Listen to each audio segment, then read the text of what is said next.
what we're talking about. Yep. It's just, it doesn't get much better. It does, when you love what you're doing so much. Man, it's the greatest feeling in the world to be able to experience that. Yep. I know. Hey, what's up? What's up? Welcome to another episode of All Over Voiceover with Kiff VH. I'm your host, Kiff VH, and with me in studio today, the lovely, the talented Jacquie Shriver. Jacquie, thank you so much for joining me today. Thank you so much for having me. I'm so happy that Sissy put us in touch. Sissy's the best. Sissy Jones is the sweetest and incredibly talented person. I adore her. And absolutely crazy generous with her knowledge, her experience, her connections, and putting people together who should be working together, who should be knowing each other. And yeah, she's fabulous. It's part of the, I don't know, I said this before a bunch of times, but I love the generosity of this particular aspect of our community. Like, I feel like people share their info and experience and connections in a way that is just really, I don't know, it's real, like, journeyman about it. You know what I mean? There's so much less competition than it seems like there is. Like, actors are always vying for the same roles, and you're hearing, from my side, you're hearing the same voices over and over again. But what's so cool is to know that those people are then all getting together for workshops that they're putting on by themselves. They're connecting with one another and asking each other questions about how to improve their craft. And it's inspiring to see that people want each other to succeed in a way that you don't get. Like, that a lot of Hollywood isn't like that. Yeah, it's very true. I find it to be, and so, like, even in the improv community, there's an aspect, and that's kind of where a lot of my background is, in the teams, where it's like there's a film out right now that Keegan's in, and I'm blanking on the name. I'll put the link up, but it's about that, of like a improv team who comes up, and then one of them gets famous, and everybody's like, how do we deal with that? Yep. And in general, people in VO are generally like, yeah, go. Yeah, no, that's encouraging. I'm it's great. so excited for you. I'm so excited that you're, going in that direction. And what's great, Sissy specifically, and so many other actors who pull people along with them in a natural and organic sort of way of going, here's what I did, here's who I know, we should have this workout together and do this and introduce each other to each other and exposure and all that good stuff. But it's not in a convoluted or like mechanized kind of way. It's literally coming from a place of like, come with me, let's all go do this. Let's have this experience together. Oh, it's great. It's great. It's because the stuff can be so singular and so independent, that to have a community of like-minded people, it's great. Yeah, when you're in a booth by yourself, which auditions, and I know you guys spend so much time alone, and you have those social experiences independent from the work itself. Yeah. Right? Yeah. And pulling those together even on occasion where you're having that experience, but with other actors instead of just with producers and directors and, game people or animation people or whomever. Yeah. And actually getting to have that experience together and hear each other doing those things. I love it. I love it. How did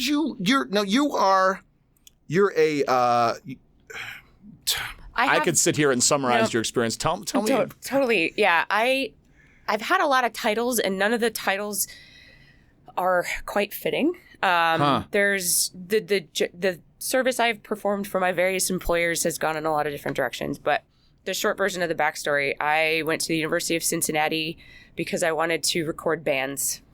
No kidding. I'm from Ohio. What part of Ohio are you from? Born in Dayton, grew up in Canton, and school in Cincinnati. Okay, awesome. So all sort of. I was all northwestern Ohio, so I was Toledo, Cleveland, Findlay, around there. Yep, I know. Yeah, I know where Findlay is. Not everyone here can say that. Not everyone say. You'd be surprised how many people from Ohio. Well, you probably wouldn't. You've probably run into just as many, but like my boyfriend is a native Angelino, and he's like, "Why are there so many people from Ohio?" Yeah. Half my friends are Ohio and Michigan. I see all over there. Ohio, Michigan, and Illinois. Like it's kind of like if you've experienced a couple bad winters, you're like, and parking. I can park for free. Yeah, yep. Those are the those are too parking. big. Parking. But yeah, I wanted to record bands. My parents wanted to make sure that I had a bachelor's degree, so our compromise was an electronic media program at the University of Cincinnati, which was a very broad, very thin band of education. So I did very little on a lot of different kinds of things. That's cool. And ended up getting a scholarship award type thing that was an internship at Sound Deluxe in Hollywood, and that was 14 years ago. Was that right after you graduated, or was it while you were in school? You came out for like a semester? I came out for a summer. Great. And did, I was a note taker in a bunch of voiceover sessions. I was a note taker in the Resident Evil 4 sessions. Yeah, which at the time, what was so funny about it is that I came to Los Angeles. I'd been here one other time for like a conference and was like terrified because Cincinnati was a big city for me. Yeah. And here I am in Los Angeles, and they shoved me into a little room with an actor in a booth and a director and a recording engineer at one of the most famous recording studios for music in the world. It's Signet Studios in Hollywood. Oh, man. And I didn't understand what any of it meant. Like, I had no idea what I was doing because I had done, my education was recording, wanting to record music. And after those 6 weeks with Sound Deluxe, I was completely hooked. I mean, I didn't know that voiceover existed in video games. I did not know that video games had voiceover because I wasn't playing video games because I was music-centric. Yeah. And by the time I got back, I made sure that my senior thesis was a radio drama because I wanted to use some of the musical theater actors at the school to voice like a radio drama and, do some sound design and stuff and music stuff on top of it. But I was immediately inspired and absolutely fell in love with the whole world of it. And I actually got a phone call from Sound Deluxe as I was finishing up my last semester after I went back. And they said, if you can make it out here by January 5th, we have a job. Oh, my God. So I packed up my things and my cats and drove here on New Year's Eve. And on January 1st, 2004, I started working for Sound Deluxe. And it's the only thing I've ever done professionally is voiceover for games. Oh, my God. That's the story. That's an amazing story. To have that internship experience give you this life-changing sort of focal point on the direction you want to take. I had a similar experience when I came out about a little over 10 years before you, but I came out for a semester and had never been. We had gone to Disneyland when I was a kid, but never anything significant. And I interned at a talent agency and learned like everything about, it was just the central hub of all that stuff and learned so much about what an agent does for you and then how to satisfy those basic system requirements of what the agent requests. But like, to be in it and to be in the mix, that's amazing. I felt so hard that so my internship was 3 weeks at Sound Deluxe and 3 weeks at Tadeo. And Tadeo didn't have me doing the same things. Like Tadeo was kind of like a basic runner for the mix stages. Okay. Which was wildly educational, but I fell so hard for the voiceover side of things that I asked my parents to send me enough money to live in a hotel for 1 extra week so I could go back to Sound Deluxe and offer them 1 more week of like free note-taking help. Yeah. So I lived at the I think it's the Holiday Inn on Barham, like as you're heading towards the bowl for a week at the end of my internship because I wanted so badly I baked cookies. Like I wanted so badly to be a part of this world that, 6 weeks before that I didn't know existed. And I couldn't wait to get back. And so what was it? Yeah. What was it that spoke to you so deeply that made you just in particular in the video game world, because a lot of folks that I run into have come into it through a passion for animation. I loved Bugs Bunny as a kid. So what was it about that thing that just rang your bell? Everyone in the booths that I was in for the sessions that I was part of in that internship portion, they were imagining a world and then bringing it to life by this shared idea of what it is going to be in the future. So there was a director and a producer from the game team and a voice actor, and the 3 of them were all having to sort of describe to each other this world, and then the actor was going to place themselves in that world and make it come to life. and do it in these little snippets. Because there's another part of my brain. I absolutely love this world, but I'm an organizer. I'm a spreadsheeter and a scheduler and that kind of thing. And that's very much a huge part of voiceover for games, is that kind of scheduling thing. So I had this, and like taking notes in session was also like a thing of like making sure you have everything and that sort of meticulous checking it off the list kind of thing. And the fact that I found something by accident that satisfied both parts of my brain was like, I could be really good at this. and not at acting. I never in my life, I took acting classes when I was like 10 or 12. And it was never about wanting to be in the booth and be an actor. I wanted to be a part of the process because everybody had these disparate talents where there's a recording engineer, which is what I thought I wanted to do. There's a director who is wrangling and orchestrating and conducting, basically. There's a performer who is bringing like part of their soul into a character that doesn't really exist except in their brains. And having all of those people kind of collaborate and being part of that process and being even just a facilitator in that process was, and then seeing the final outcome. So actually like then going back and starting to play video games and go like, wow, this whole thing is fantastic. It's such an exciting time in video games. Oh yeah. I mean, the depth of the storytelling that you can experience, and I don't know, it's great. I haven't played Firewatch yet, but I was listening to some commentary, and even when you interviewed Rich and Sissy about the game, and started looking, pardon me, looking more into it, and realizing how much, the branching storytelling, like branching has been around, but it's getting more and more sophisticated. Yeah. And it's, letting you tell like 5 different stories at the same time, which I can imagine as an actor and have seen from the other side of the glass is incredibly challenging. Yeah. To instead tell you're telling the same story, but you have to tell it slightly differently from a bunch of different angles and still make it come to like some of the same places. Yes. And the skill of understanding that on the actor side, the skill of knowing how that crazy system is working in games is something, that a lot of game teams seek out.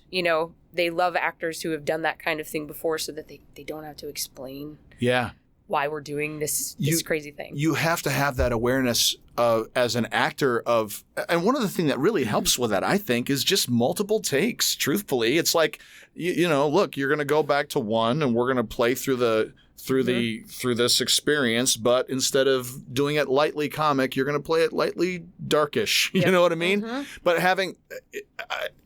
to have someone, like I just recently did some work for Telltale on an upcoming game, and to have, the person who's responsible for all the organizing being able to tell you, this is where you're going and this is what you're reacting to. And even though we're going to go to a different space, it's, I don't know, it's what I love about the challenge of acting, of like just immersing yourself in a moment and jumping from that moment, regardless of where that moment exists in time and space and story. Yep. So I'm with you. I think that's, that the branching style gaming is so satisfying. And we had emailed back and forth about my love of The Witcher and like how that stuff emerges. And I love the choice driven stuff. It just makes it's more exciting. And it helps you find, if you have the opportunity to read through some of the scripts and see where some of those things are going, it really helps inform you of parts of the character that might not have existed in the character description or even in the conversations that the writer have had so far. Yeah. To have with you, and being able to see like, oh, okay, like this version of this character, this attitude of this character that's going in that way, like how are we going to play that? Because same thing in Dragon Age 2 was my absolute favorite. Really? And just being able to, my boyfriend and I actually had to play through it. We had 2 different characters because I was always the one who wanted to be kind and good and right. And not being a jerk to who you run into. And then the boyfriend wanted to just, he wanted to see how far he could push people away from him as the character. Like he just wanted to be a massive jerk. And I couldn't even watch him play. Even though, and knowing like the voice actors and knowing like who my character was on my journey of my attitude towards the character, and then seeing that same like actor and that same character be somebody else, but still in the same game world is also That's incredibly wild. satisfying. That's so cool. But also like, I would never say that, you know? Right. She would not say that. How dare you make your character do that? No. I get really... I care. My daughter's playing Undertale right now. Okay. And it's that same thing of like trying to play it and not kill everything that she encounters. And it's weird to see that in the context of a flat 2D game that I associate with, you know, finding a key to unlock a door. You know what I mean? We have, the boyfriend and I also have, there's a rule in our house about Grand Theft Auto 5 where he is not allowed to kill innocent bystanders if I'm watching him play. He can do what he wants. He can run over whoever. He can be, but if I'm sitting there watching and participating in him playing, there's no innocent deaths. I always wonder about the morality, not the morality of the game world, but the morality of our world in killing virtual things. Oh, I find that fascinating. You know?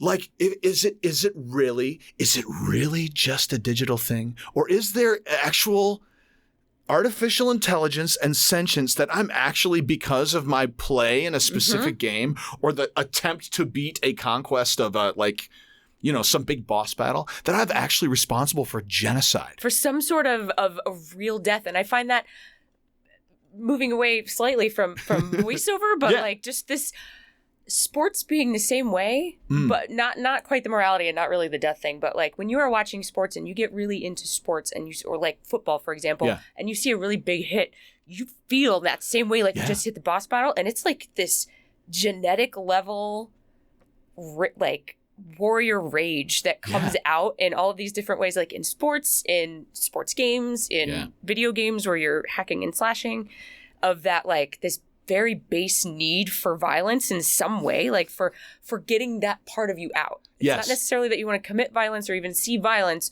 but something needs to come out every once in a while for you to stay balanced. Right.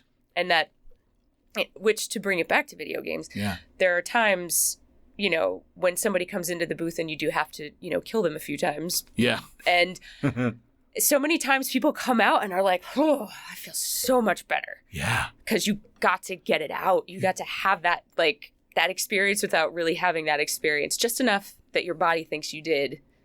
And you then have, like, it feels like a release. There is this really great post-stress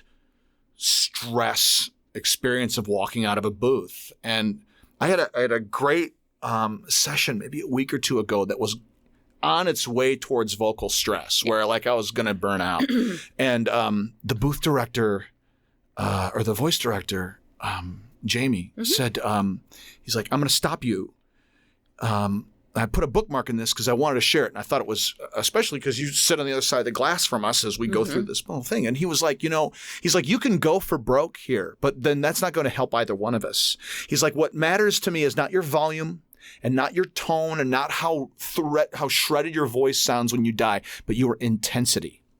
You can control your intensity and give me the same emotional stakes, the same amount of arrows hitting your body or whatever, but coming from a place of intensity where you're still controlling your voice. And that's something that you have to take the moment to choose to do and not just go, I'm an actor and when I'm in the booth, I'm going to go for broke because I got to go for broke. It's like Pat Fraley always says you're going to play chess or play checkers with your career. And the idea, right? Yeah, I love that. I love it too. And it's like the greatest way of saying, oh my God, that doesn't just mean how you market or how you read things, but how you control yourself in those situations to preserve your longevity in the session and what you got tomorrow. And being, and the communication with the people in the booth, like we were talking a little bit before we started recording about how, you know, and even on this podcast, we've heard, you know, the conversations that happen on the other side of the glass and what those conversations might be. Right. And I'm never in the booth. I'm always in the control room, but I talk to enough of my actor friends to get an insight into what they're thinking. But on our side of the glass, having an understanding of that kind of vocal stress and understanding where you are. Yeah. That's one of those places where I don't necessarily feel like there's enough communication on both sides of the glass in those moments, because I know that actors want to give everything they have. They're in the booth. You need this, I'm going to do it. But I also know that sometimes the game teams or the teams that I work with are often like, well, they didn't say anything. They must be fine. Huh. And I, for one, I don't know that everyone's like this. I have, I worked for Sony for 10 years, and I had a specific kind of project, and I did a lot of those. Yeah. And with a lot of the same people. But I find personally that having more of a dialogue, instead of it being like, you're act for me. Yes. Instead of saying like, I really want to know when you're getting to that point so that we can have a conversation about the best way to go forward. Instead of it being like, I have an actor who I know is going to give their all and I'm going to take advantage of that. Like, let's do it. Right. I'm in favor of that collaborative kind of process of going like, okay, I'm all up for the intensity. Can we vary it up? Or can I get a 5-minute break? Like, we'll adjust things if we need to. I just, want to make sure I can go through that, and having that communication actually happen. A lot of that, though, is the director's job, is to know without being told. Sure. But a lot of video games these days are self-directing or using internal people who know the game really well but don't necessarily know the trials of talent who are coming in, and that they may have done one of these same sessions from 9 to 1 this morning. Right. And having some of that. I'm so in favor of everybody learning more about the process specific to video games, of, what's the actor going through? What is the dev going through? Yeah. What is the director's, what are they bringing to the table? Because they're always going to bring something to the table, having, someone who knows both sides of that. That's great. It's interesting. It reminds me of like talking to a doctor when you're in the hospital. Oh, yeah. You know what I mean? Like they always tell you, like you should make sure that you tell the doctor if you're in the hospital and someone comes in it's visceral for me. I donated a kidney to my dad in 1998. Wow. And like every hour on the hour for the 3 nights that I was in the hospital, only 3 nights, they took a kidney out of my body. They were like, there for 3 nights. You're going to be fine. Yeah, I'm going to be fine. You're good. First day feels like you're hit by a Mack truck. Second day, feel like you're hit by a Volvo. Third day, feel like you're hit by a moped. Fourth day, you'll be fine. And I was. And I was walking around Baltimore the Monday after the Friday. Cow. Yeah, laparoscopic procedure. I had one of those. A laparoscopic procedure? Yep. I had my gallbladder taken out. Oh, no kidding. But I had that same sort of like, you want me to leave here? Like that was an outpatient one. And I remember being in the hospital. First of all, this is relevant story. So they put you under. Yeah. I had never been put under in my life for anything. Mm-hmm. So I'm coming out of it and starting to have memories. So I can remember this, which is brutal to me now. Like, wouldn't it be nice if you didn't remember doing this? And the nurse who is pushing the gurney is talking to me in this very kind of sweet, like calming way, like, oh, it looks like you're waking up. And she's talking to me for a minute. And the first thing I remember is opening my eyes and being like, I'm in voiceover. You have a beautiful voice. We should talk. And like, oh, so it's so embarrassing now because she was like, okay, honey. Like, that's cute. Hilarious. And like patting my head and then me pretty much immediately being like, that was inappropriate. But whatever. But that moment of coming out is deep. I mean, you're in your most primal in a weird way. I had a similar experience where after the surgery, I was being moved out of the gurney into the bed. And they were waking me up, and I was mad that they were waking me up because I was so underwell. And the room was full of, my wife at the time, my family, and they're moving me, and I wanted to start swinging. And I'm not like a swinging guy at all, but I was, why are you waking me up? I was sleeping so good. And they're like, it's time to wake up. Wake up. You're like, leave me alone. Leave me alone. I've got to sleep forever. and then figuring out, what'd you do to me? Like this sort of like Weapon X sort of like feeling. Like rage. And then for me, they were like, okay, take it easy. But as soon as you can get up and like walk to the end of the hall, you'll get to go. And I was like, you want me to sit up at some point today? That's not happening. Right. Absolutely not. And it just horrifyingly painful, but again, brief. Right. But I can't. But still, it's that feeling of that complete surrender.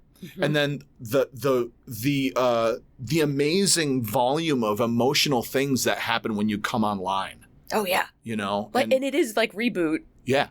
And all of a sudden it's the room hits you, and then the people hit you, and then the Yeah. smells hit you, and then your body hits you. Your body hits you.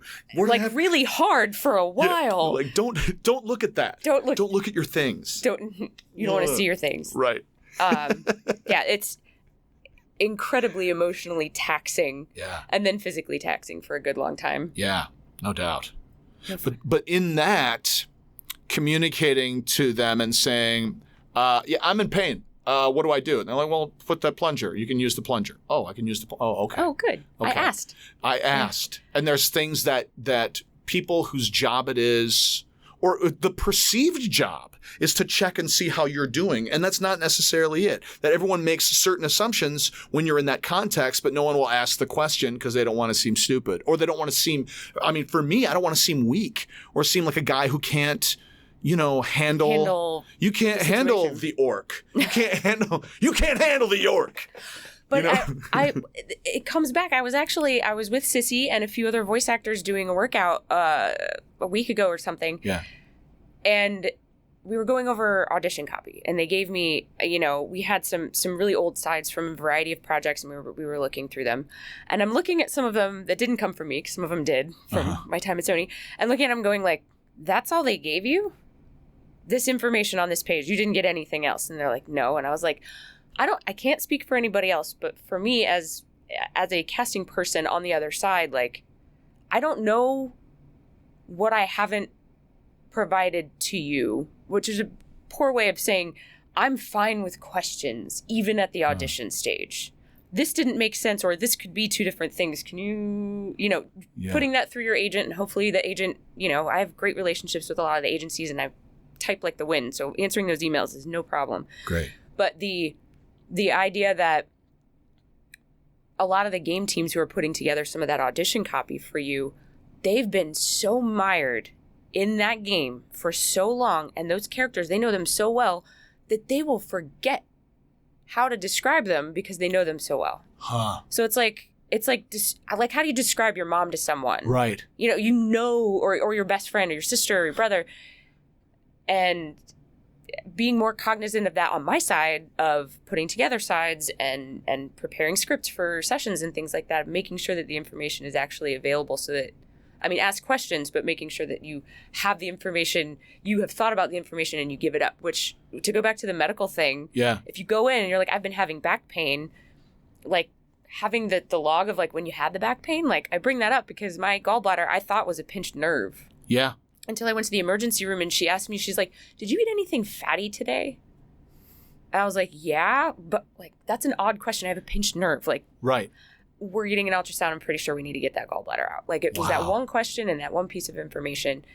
And, in the rest of life and even in voice acting and directing and games and stuff, I'm going like, that's probably important for you to know. Yeah. Yeah. It's the interesting thing, coming back to that medical metaphor of that sense of, I thought I could trust my body, and I can't trust the signals that are coming from my body anymore. Not to the extent of what I thought it was. Mm-hmm. And the importance of just asking and saying, I can make an assumption based on what information I have here. And sometimes it's a ton and it's great. But then people are like, why'd they give us so much stuff? Like, because why wouldn't you want the fullness of what that character is, even if it's redundant or if it's crazy or if it's silly? Sometimes it's like that information dump is incredibly helpful just to have a fuller awareness of what it feels like to be that character. And I might latch on to, you might give me, he's this, he's this, he's this, he's this. Reminds me of Russell Crowe and Noah. And that is the thing that I connect to. Yep. You know what I mean? And pulling that character and maybe sprinkling him with a little of the dust from the rest of the character description. Yes. And then that's what you end up putting down. And that's the counterpoint to that, just putting it all out there, is that sometimes you can give so much information that the character kind of loses their focal point of, especially if you give somebody like one scene to do in an audition or a first audition, and you have all this information, and I'm sure on the acting side, you're like, do I need to put all of that in here? Because I don't know if I can make him seem this particular way that you have latched onto, but it doesn't exist in this scene. Yes. And then you get back some bold choices in audition files sometimes and go like, that's on me because I didn't clarify this thing. How much? Two questions. One is when you decide the sides that you want. Generally, what's your go-to? Are you looking for a side that is representative of that character, or you send me two sides so you can see some range, depending on the thing? And what are you? And then the follow-up on that is what are you looking for in terms of? Because we say all the time, like, bold choices are great. Don't be boring. But like, what do you want to hear? So what do we decide? How we decide? It's completely dependent on the game team, and game teams are wildly different. Like the standardization is, like we use different developers use different words for the same things all the time. So there's, even the basic language can be strange from company to company. But if I am involved in grabbing sides and there is a full script that exists that I can then pull from, which is not always the case, I'm looking for moments that showcase something that makes that character unique. So if they're a strong silent type, I don't really need to hear so much of the strong silent. Like that's not too terribly difficult. We can get most anybody there, but like where's his breaking point? So like he's strong but silent, like what made him blow up? I want that one. So you got to see what that's like. And as you said, like a couple things to show range. So a few different places, like can we have one character who has these two opposed states? Yeah. Does it still sound like the same character? Is it all like one person, one like realized person? And then what I'm listening to, again, what I'm listening to and sometimes what the people I work for are listening to are different. I'm listening for a lot of those sort of actor-centric, like performance things, not necessarily the sound of the voice, although it can be very important depending. But a lot of times the game teams, as I said, they have often lived in this world already for a couple of years before we get around to casting voices. Yeah. They know what the character sounds like. And so they are waiting for the thing that matches their thing. Yeah. And they can sometimes get blinded by that and not be able to hear the character. Like, I'm doing something with my hands right now that you can't see, but like that inner essence of the character without, like, maybe he sounds a little bit more higher pitched, lower pitched, gravelly, more, a slight accent where there wasn't one, or sometimes that was the bold choice that the actor made is you didn't say anything about the accent. Maybe this guy has a little bit of an accent. And so a lot of my job then is listening to an audition and going, I know this isn't what you thought you were looking for, but I think you should give this one a second chance. Like, I know you're not going to put this in the A pile. I'm putting it in your A pile. This is good. We can get a redirect. We can talk about it, But this person clearly gets it, the overall of the character. But I know a lot of times there are teams who are just waiting. They're just waiting for the match. Yeah. And you're trying to match this invisible standard. Yeah, you don't have, unless they give you the sound-alike treatment, as opposed to the essence of Russell Crowe, but it being I want him to sound as much like so-and-so as possible. Yeah. Because that happens sometimes, and that becomes my job to say, what is it about that character that you liked? How can we need to find another way? Why is it Alec Baldwin and Will Arnett? Why do you want it to sound like that? And how can I make that character? And I come at it as a mimic. When I see celebrity references, it's always exciting to me, but I have to figure out how do I do a bad Nicolas Cage to match the Nicolas Cage so I don't sound like I'm doing Nicolas Cage. Yeah. But capture the spirit, that kind of thing, and suss those things out. And there are so many great actors who are not mimics that you give them something like that and it leads them astray. Where they're trying to pull something into the character that they might have been better served to have just that sort of essence instead of the celebrity. So I personally, if I'm sending sides out, if there's a celebrity reference available, I'm going to put it there. I'm also going to give as much other character information as possible, and I'm going to make clear somewhere on there that we are not looking for a sound-alike. It's about the character. Even if the game team told me they wanted a sound-alike, I'm not going to play quite like that because I think it's to a degree it's insulting Like, I need you to be not you. I understand what you're saying. I absolutely do. And I appreciate that very much, that it's like those things are great and they give us common reference points. Like I'm teaching a voiceover class down at Cal State Fullerton and with grad students and talking with them about like the first day of class we were talking about, tell me about, even though this is theater and voiceover and blah, blah, blah, but tell me about movies, because movies are touchstones where we can connect and we can either say, I've seen it or I haven't, and I can find, and I know references, and we can talk about the nature of the thing more so than the specific, you know? That's great. That's really helpful. Awesome. What are some things as a, I mean, there's so much variety in terms of the things that you find yourself in your path. What are things that as a I have 5 questions I want to ask you simultaneously. So let me back from that. We'll start with this. What are things that actors do in their auditions that make you go, I'm going to put this on your A pile in spite of your selection? What's the nature of the thing that grabs you? Is it a character understanding? Is it, you know what I mean? Like, it's definitely, there's a character understanding that has to be there. There has to be like some way of going, you clearly understand at least the universe we're in.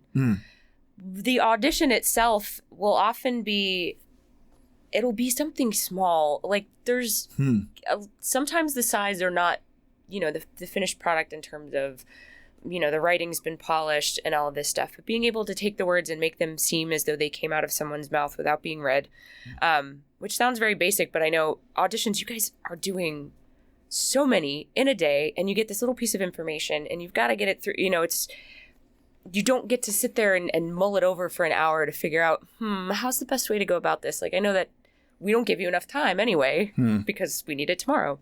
Right. But the way it's read so as to sound like human speech, but possibly a little different than everyone else is going to read it. This is another thing I found in the workshop I was doing with Sissy is a lot of monologues in video games contain a phrase that has a series of 3. So something like, I cried, I slept, I woke, I whatever, you know, like a series of 3. Pretty much everybody wants to read that in a specific way. Like 1, 2, 3, you know, it's a crescendo of some sort. Doing that slightly differently and having like a natural pause or not reading it the same way that everybody else did is going to bring that to callback status of, you know, if it's a wizard or something and they're doing like the grandstanding speech, finding a moment to pull it back or make it introspective so that it's not just that. And you have this like, whoa, they did something different here. They read this and figured out what it was that they were, why is he talking?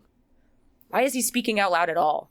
Yeah. And if you have something that tells me that you might be thinking about that, then that even that investment in that audition line is going to make itself apparent all the way through, where you're like, okay, this person has not only the general understanding of the character, but they also have the experience as an actor of why is this happening? What's going on here? Even when we don't give you enough information. Like, I didn't tell you why he was standing on a... He created a reason. He created a reason. And that's clear. And gave himself a world. And that's a place where then we get to play when you're hired, is we get to sit there and go like, okay, that wasn't exactly what we were looking for, but you made a choice, so we're just going to adjust that a little bit, and we're going to, here's the guy, and go through that.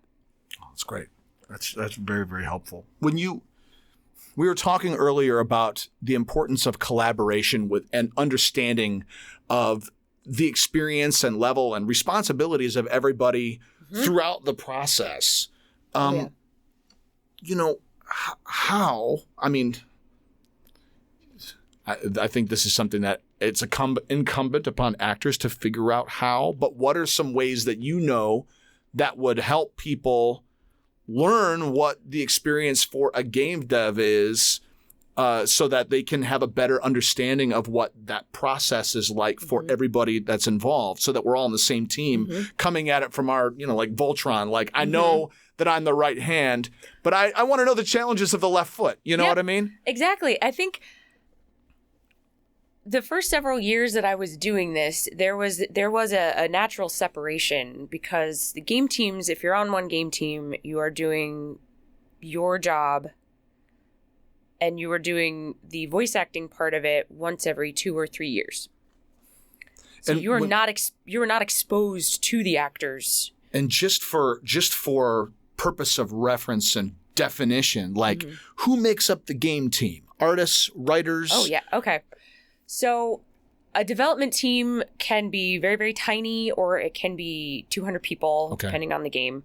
Normally, at the beginning of any video game production, it's relatively small. It's the core people who have been there, who need to be there for pre-production for what is the game about, how many levels are there, what is it going to cost, how long is it going to take us, all that kind of stuff. Okay. And there's in my experience at Sony, which is where I've spent the bulk of my career, was a core group of people who are producer types, who act as kind of like the hub where they talk to the artists about when's this level going to be ready. They talk to the writers to say, like, okay, after the level's ready, we're going to get you guys in to look at it so you can write the level. And then there's a series of programmers and technical artists and level designers who are building out like the experience of the player. Okay. In my experience, where voiceover kind of comes in is this place where the level designers who are in Maya, in a computer program, literally building the world. So like putting the rocks and the buildings and the NPC non-player characters in there, they come up with basically a reason that you get from one cinematic to the next. From one like movie sequence where there's actually a bit of real acting. Yeah. And they need things like call outs or whatever. So they're compiling words that they need spoken by various characters. Okay. But the story's already been developed at that point. Usually there is a game director who is overseeing the story, but everybody's different in terms of hiring a writer, writing it themselves, or writing it and then sending it to a writer for polish, or a team of writers. It can be any of those things. But then you have somebody who is doing what I used to do several years ago, which is dialogue coordinating. So you are grabbing all of those words from all those different people, figuring out why they need what they need, figuring out, then moving on into the scheduling phase and that kind of thing. Okay. So that by the time you get to the room, the players that are there, usually a producer of some sort who is usually in charge of the writers or in charge of whatever, sometimes the game director, who is the grand poobah, whose vision everyone is in service to. Okay. And then sometimes the writer, and sometimes that's a great thing, and sometimes it's really not. Not because the writer they're always passionate and they always have more information, but sometimes that more information can slow down the process. So totally understood. And then someone like me who is in charge of telling individuals, like, we don't have time to discuss that right now because we got to get through these 80 more lines in a half hour. So right. And basically being the communicator between the pieces. But I think, like, answering a question you haven't asked yet, but I'm assuming is the next one, which is, how on the actor side, how do you investigate more and learn like who those people are and what they do? Yeah. They want to talk about their game. They want to talk about what they do. It's exciting and sexy to be in the voiceover booth, like getting your stuff recorded. Sure. You know what I mean? Like from the game team, like they love going out of the studio to go to a recording studio and like interact with actors, and they love it. Yeah. But they also really love their game. And those brief moments of breaks, if you're taking a break for your voice, the best way to do that is to ask them a question, because you're not going to get a word in anyway.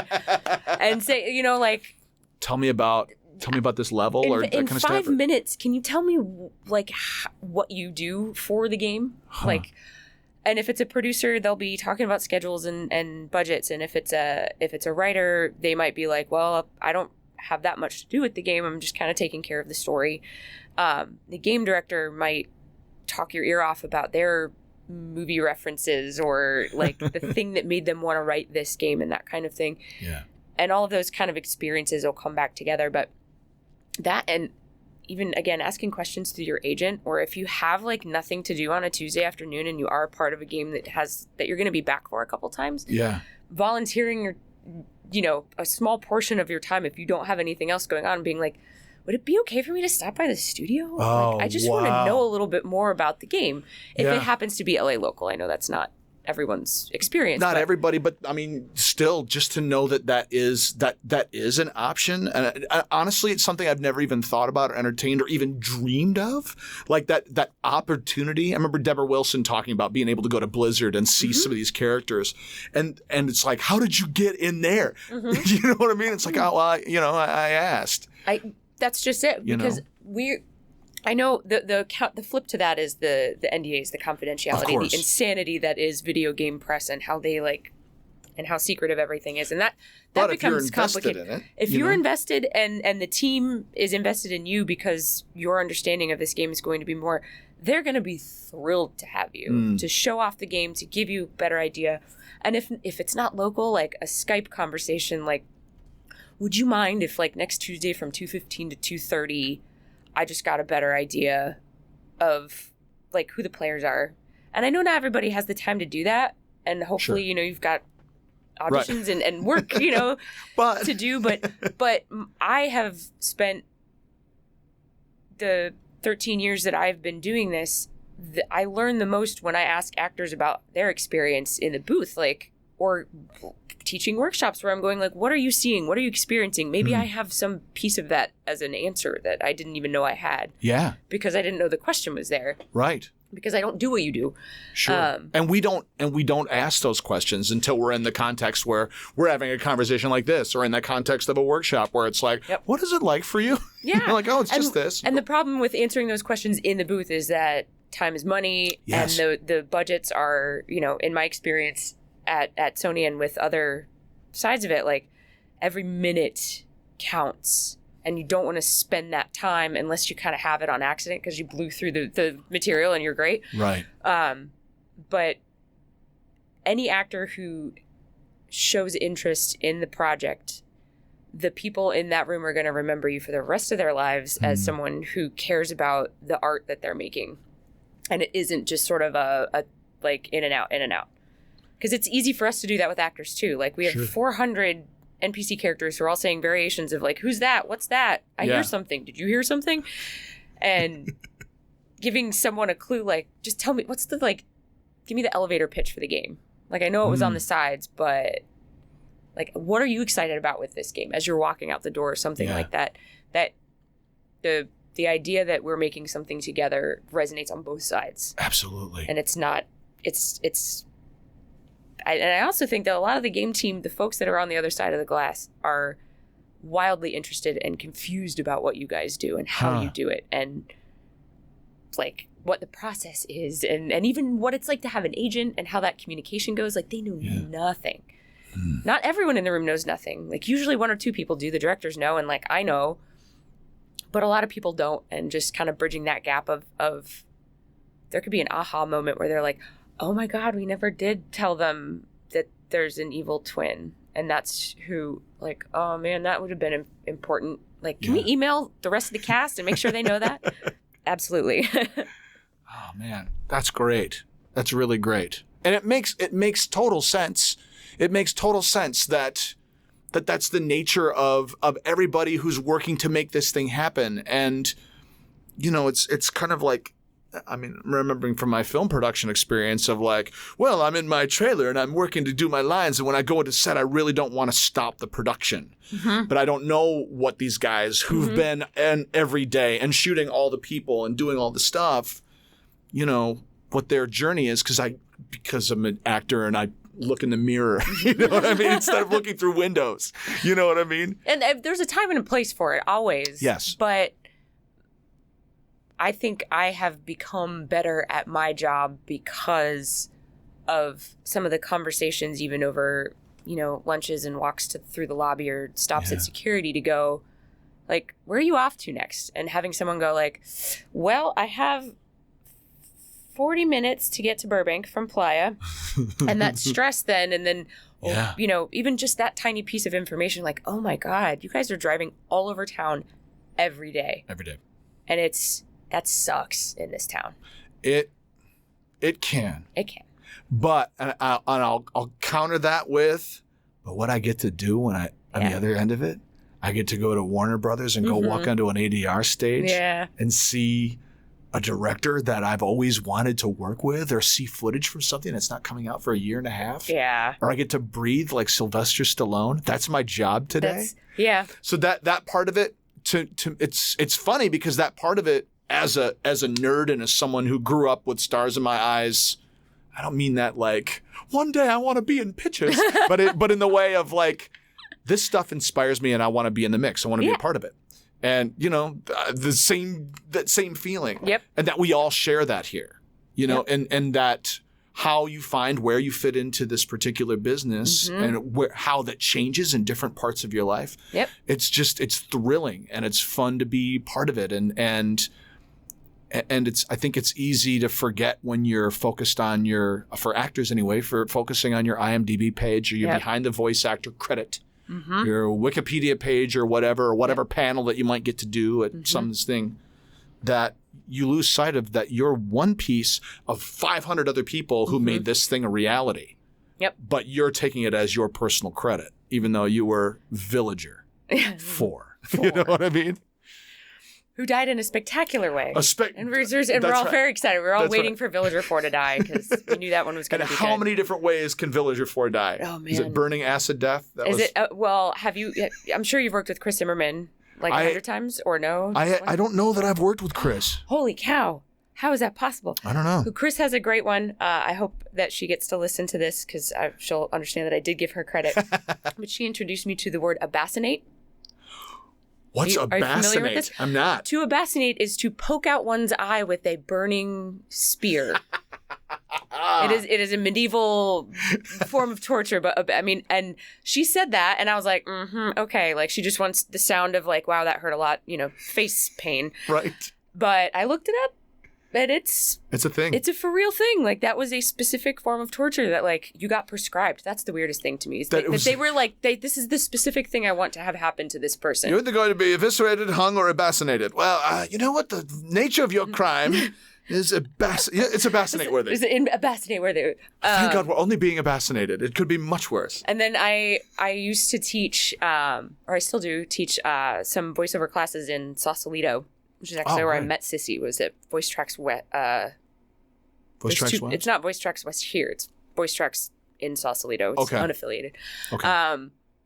But I had made up something about having a like a drill bit the size of like a basketball, if you will, like burrowing through your middle of being like that being the sound of the way that you're dying, just to mix it up because you're like shot in the shoulder, hitting the knee with a baseball bat. Like those get boring after a while. They do. It's kind of fun. You really have to think about how you're going to die.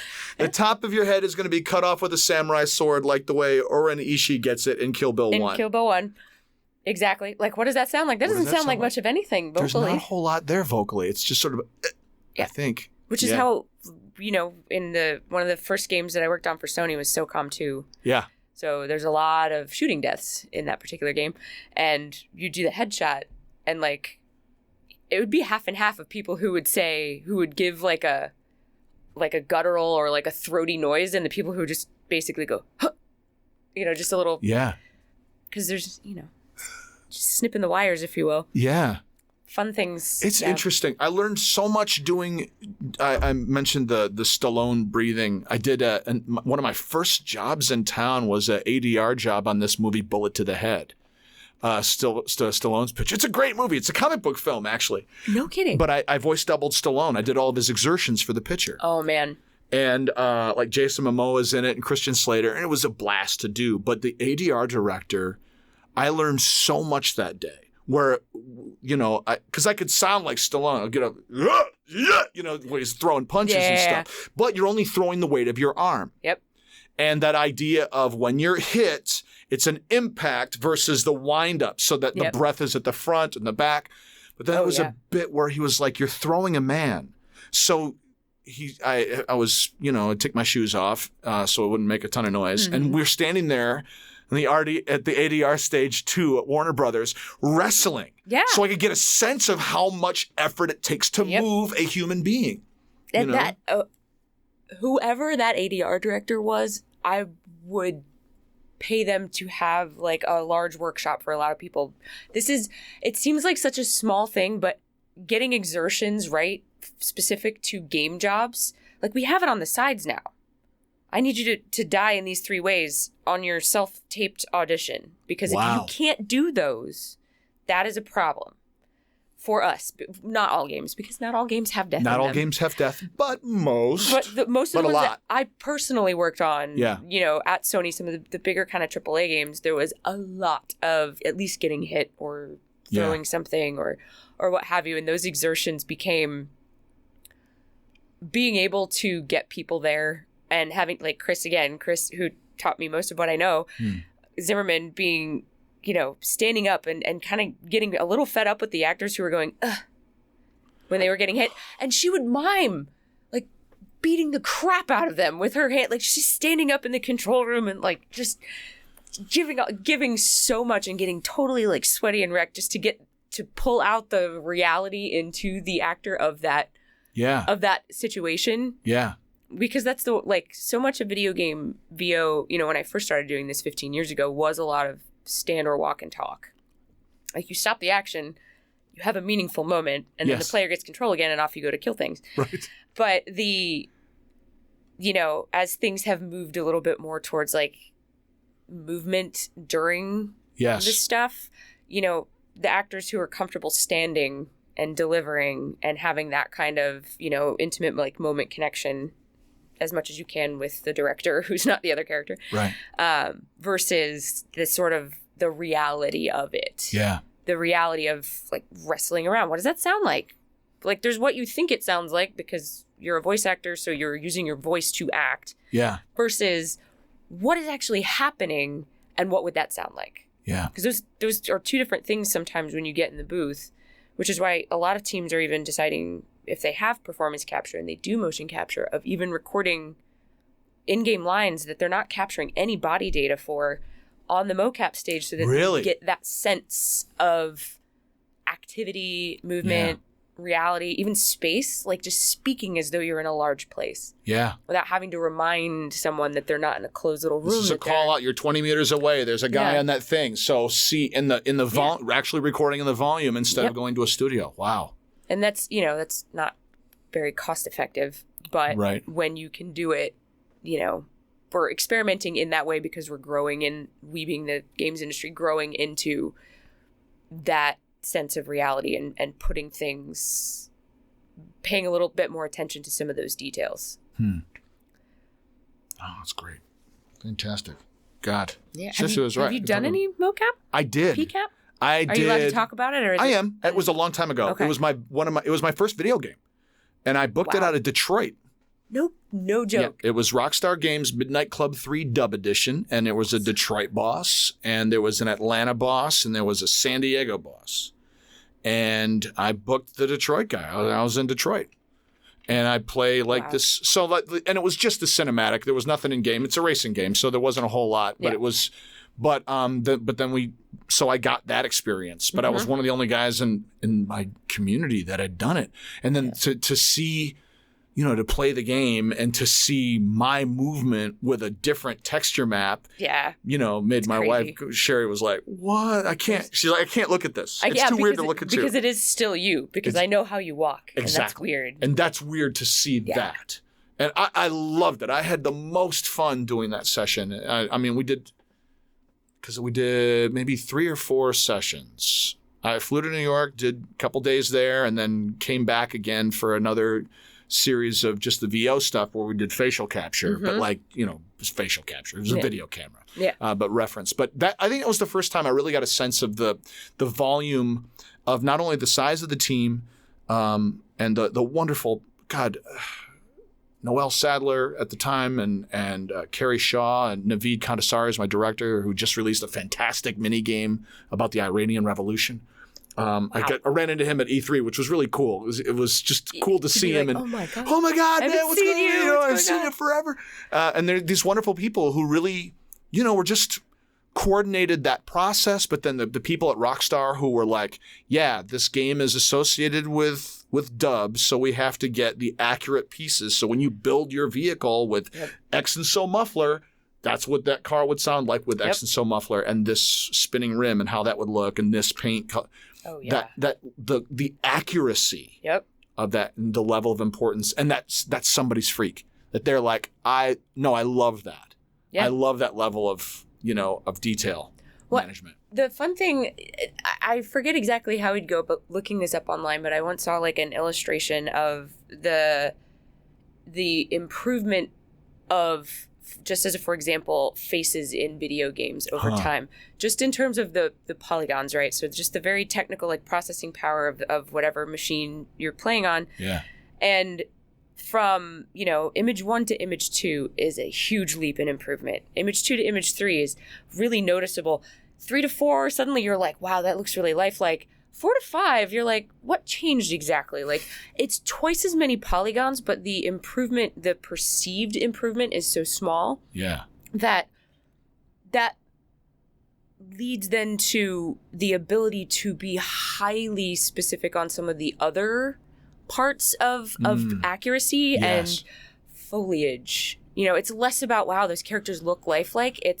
Then it becomes, once we get to the point where it looks great, the faces look great, then you're getting into the textures of the landscape. And all of those little tiny things, and those are where, there's a farm of artists doing those things and obsessing, and there's a game director who cares just as much about how that is seen, because there are people who are like, oh my God, the environments are amazing. It's so wonderful. And to see that level of detail realized, that our the lack of detail is not just simply a aesthetic choice. Yeah. It's like that we're not limited to that extent where it's now that it's Undertale quality, but that you get, like I've said this a bunch of times on this show, about how much The Witcher makes me think of fall. Yep.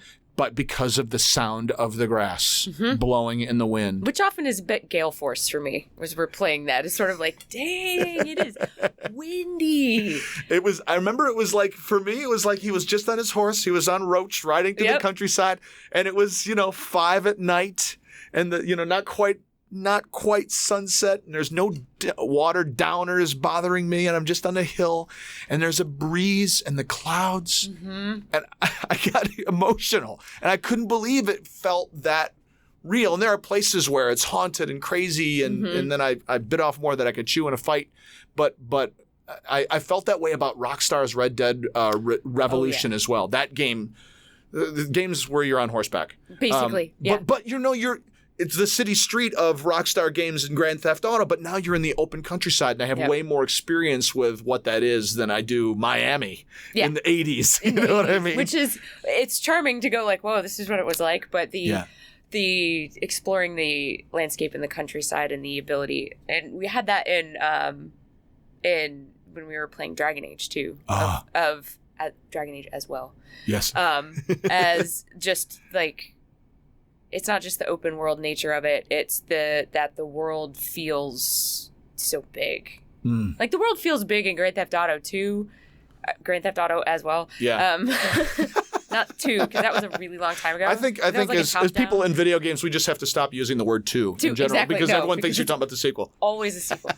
But it feels big because you can look at the map and see how big it is. Yes. But seems less important in some of the more fantasy kind of driven, or even like Red Dead games where like you could go anywhere, but it's going to take you a while. It's going to take you a while. And that's okay. If you just hold down A, you can jog, but sometimes you don't. Sometimes you just want to go. I just want to go. And maybe there's a bandit, or maybe there's a stranger, or maybe there's a a kid like crying over there, and you go investigate, and there's a whole other quest, and you can go. But you feel like, do I want to engage, which is how you are in actual real life. Yeah. Going like, do I want to get involved in that, or do I just want to make it to the grocery store? And I really just need to get some cotton so I can finish building this potion. Precisely. Although I don't know what potions would involve cotton. Anyway. Our time is fast running out. This has been such a delight to have you on the show. Thank you so much for so much fun sharing your experience, and I've learned so much about process on your side and how we the grand we, how I, as a voice actor, can be more involved and help and make it possible for you guys to do your job more effectively by doing my job more effectively by having I'm saying, just recapping what we're talking about. Well, exactly. And I think that is my number one advocacy thing in all aspects of what I do for a living is education and advocacy for all parts of it. So if you don't know, ask. If you don't know who to ask, start screwing around on the internet and find some people and then maybe email them. Maybe if they don't want to talk to you, they're just not going to answer. Right. That's the worst that can happen. Right. But and also then taking what you learn back to people on the other side, like making a full circle of it and saying, I learned this about what it's like to be a voice actor, and giving that information to the game team so that they have it to consider. So that the next time we are with the voice actor, we can all, be better at making something amazing. Oh, that's great. How if people want to find your games or what stuff you're working on, is there anything that you've got coming out that you can talk about that you should bring people's attention to? Well, I just within the last couple of months departed Sony and am now working with a company called Side, SIDE, out of the UK. They are voiceover production company. Largely for games. They did The Witcher 3. Oh, jeez. I am part of Side, and we are opening a Los Angeles studio. Oh, so great. We're going to be bringing what Side is as a production company to LA to start, giving our European clients a place to find what they need for the different kinds of voices, but also, just the quality of the productions.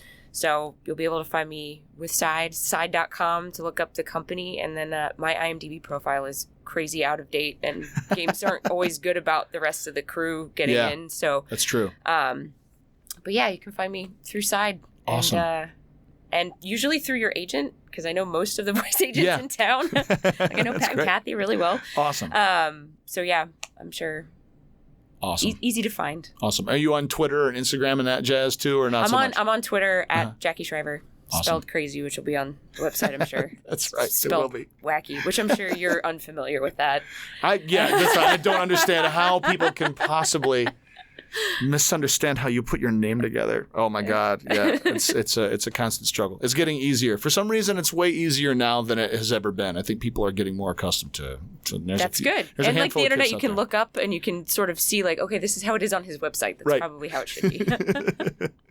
Awesome. Yep. Jacquie Shriver, thank you so much for joining me today on the show. Thank you for having me. My pleasure. And if you are in the LA area or want to come out to the LA area, I'm very excited that we're going to be doing a live All Over Voiceover panel at Stanley's Kamikaze, or the LA Comic Con. That is so cool. And it's going to be Amanda Troop, Sissy Jones, G.K. Bose, and Larissa Gallagher are going to be my panelists. Amazing. And I think we're going to have the greatest time to be able to do a live version of the show with live Q&A in the audience. You guys are going to have a blast. It's going to be a blast. They're the best.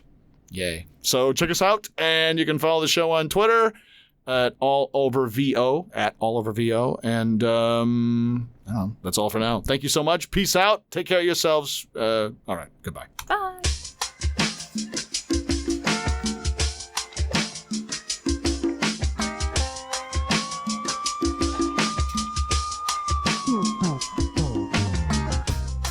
Thank you for joining us on All Over Voiceover with Kif VH. Please take a moment to review the show and let other folks know what you thought.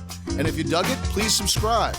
Follow the show on Twitter at AllOverVO, and check out our Facebook page at facebook.com/AllOverVO with Kif VH.